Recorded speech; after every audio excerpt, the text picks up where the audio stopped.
سلام خدمت همه شما خوبان. یه نکته مهمی که میخواستم بگم اینه که بعضی فکر میکنن هرچی سنگ قدرت باربرداریش بیشتر باشه تیغه سریعتر به تیزی مطلوب میرسه، در صورتی که اصلا این گونه نیستش.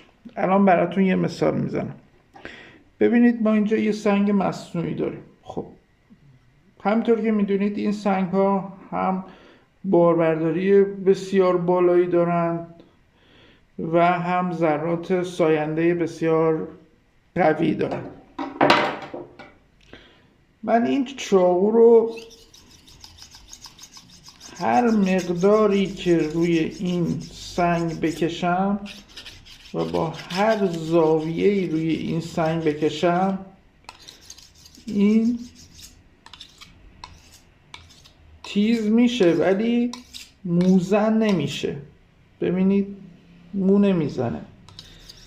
هر چقدر که بکشم، ساعت ها هم اگه این کار رو انجام بدم، این تیغه موزن نمیشه با این سنگ.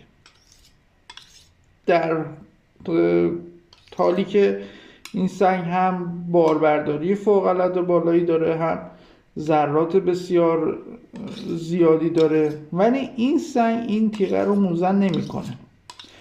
چرا؟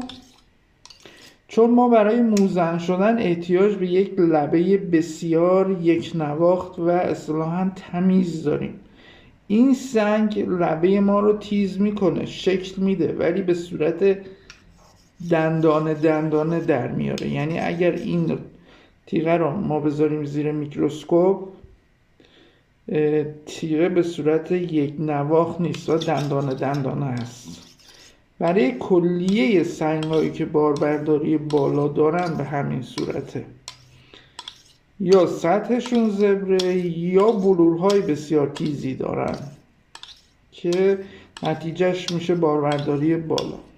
خب حالا همین تیغه که اصلا مو نمیزنه رو من با یه سنگ صاف یکی دو بار پرداخت میکنم که حالا اون تیزی های لبه همه از بین میره و تبدیل میشه به یه خط صاف و در نهایت با چرم یک لبه بسیار تمیز و یک دست میسازم. حالا اینجاست که این تیغه ببینید کاملا موزن شد. ببینید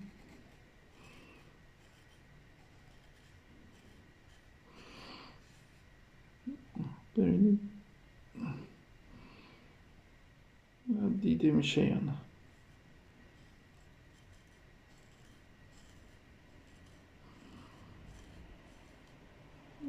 ببینید حالا موزن شد. پس تیغه‌ای که سنگی که باربرداری خیلی بالایی داره به تنهایی برای موزن شدن تیغه کافی نیستش. حتما نیاز به سنگ پرداخت و چرم هم هست. ممنون از توجهتون.